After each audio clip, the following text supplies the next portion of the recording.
1차 왕자의 난과 2차 왕자의 난의 중요한 시기마다 등장하는 사람이 있습니다. 바로 이방원의 아내인 원경왕후 민씨인데요. 1차 왕자의 난에서 숨겨두었던 무기와 갑옷을 이방원에게 입혀주던 모습, 그리고 2차 왕자의 난 때 동복 형제를 칠 수 없다며 방 안에 있는 이방원에게 대의를 위한 것이라며 거병을 종용하던 여인이 바로 태종 이방원의 아내 원경왕후 민씨입니다. 민씨는 18살의 나이에 이방원과 혼인했습니다. 당시 이방원이 16살로 민씨보다 2살이 어렸죠. 그녀는 여흥 민씨로 여흥 부원군 민제의 딸입니다. 민씨는 이방원과 혼인할 당시만 해도 남편이 조선의 왕이 될 것이라고는 상상도 못했을 것입니다. 혼인할 때가 1382년 우왕 8년으로 아직 위화도 해군이 일어나지도 않은 시기였고, 그때는 이방원이 고려시대의 과거 급제가 우왕 9년 때 일이므로 이방원은 한창 과거 공부에 여념이 없었을 시기입니다. 그런데 1392년에 시아버지 이성계가 조선을 개창하면서 갑자기 집안이 왕의 집안이 된 것입니다. 이때 민씨는 정령옹주로 봉해졌는데요. 비록 정사에 직접적인 개입을 할 수는 없었지만 옆에서 조선 개국의 모든 과정을 면밀히 살펴보며 적극적으로 동참했습니다. 실록에 그녀의 행적이 여러 군데에 남아있을 정도니 태종과 신료들도 이 사실을 인정했던 것입니다. 민씨는 자신이 이방원을 왕으로 만들었다는 나름의 자부심이 있었을 겁니다. 태종이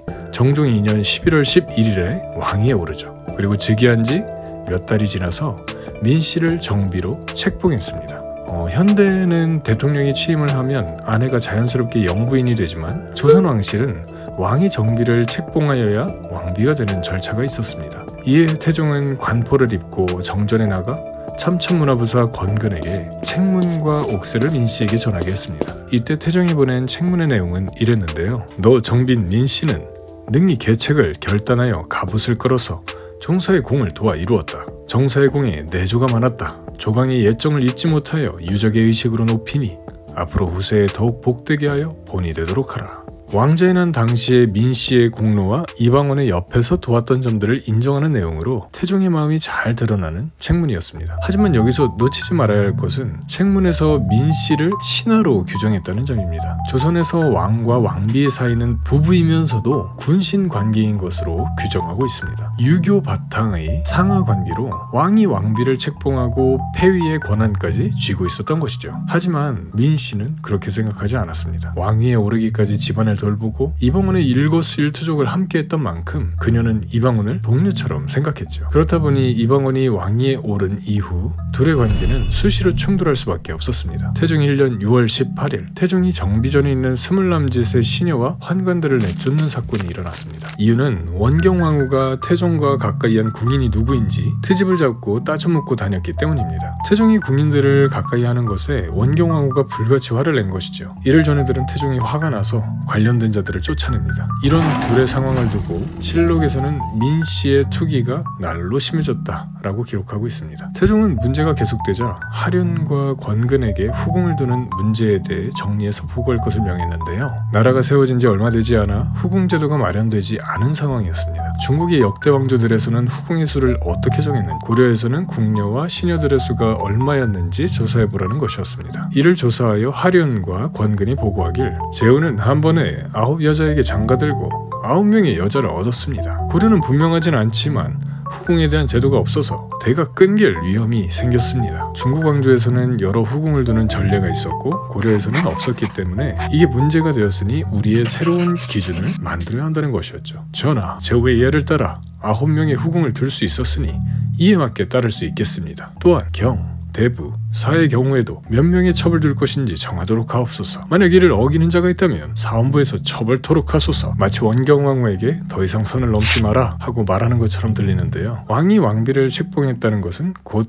왕이 왕비를 폐위시킬 수도 있다는 것을 의미합니다. 태종이 원경왕후의 폐위를 생각하나 싶은 일이 벌어지는데요. 태종이 가례색을 설치한 것입니다. 가례색은 왕실의 혼인을 위해 설치하는 임시 관청이었는데 마치 원경왕후를 폐위하고 새로운 혼례를 치를 것 같은 의구심이 들게 했죠. 태종이 하륜을 주축으로 핵심 공신들을 이 일의 책임자로 세우면서 민씨와 그의 집안을 압박하기 시작했습니다. 이 소식을 들은 상왕 정종이 태종에게 사람을 보내왔습니다. 왕은 어찌하여 다시 다시 장가를 들려 하시오. 내가 비록 아들이 없어도 어릴 때의 정으로 차마 다시 장가를 들지 못하는데 하물며 왕은 아들도 많지 않습니까? 정종의 부인 정한왕후 김씨는 아들을 낳지 못했지만 어린 시절 함께해온 정으로 함께 살고 있다며 원경왕후 민씨는 아들을 넷이나 낳았는데 왜 새 장가를 들려고 하냐며 태종을 꾸짖은 것입니다. 정종뿐 아니라 태종의 측근인 박성령도 반대하며 가래색을 폐할 것을 추청했지요. 태종도 어쩔 수 없이 가래색을 파하는 것으로 마무리합니다. 하지만 후궁을 들이는 것을 포기한 것은 아니었죠. 이렇게 갈수록 왕과 왕비 사이의 갈등이 심해졌습니다. 1402년 태종 2년 3월 7일에 결국 태종은 성균학정 권웅의 딸을 후궁으로 맞이하는데요. 이에 원경왕후는 이방원을 찾아가 옷을 붙잡고 말했습니다.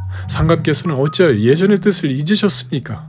제가 상감과 더불어 함께 어려움을 지키고 같이 난을 겪어 국가를 차지하였는데 이제 나를 잊으며 어찌 여기 이르셨습니까? 태종은 크게 당황했습니다. 앞서 민씨의 사적인 처사를 막기 위해 법도도 세웠는데 자신에게 직접 찾아와 원망의 소리를 토해내는 왕비를 마주했기 때문입니다. 이렇게 갈수록 원경왕후 민씨는 마음에 병이 들었습니다. 태종도 며칠 동안 정사를 돌보지 못할 정도로 둘의 관계는 악화가 되었죠. 이 일이 현대 우리에게는 단순한 부부관계를 바탕으로 보는 한계가 있을 수 있는데요.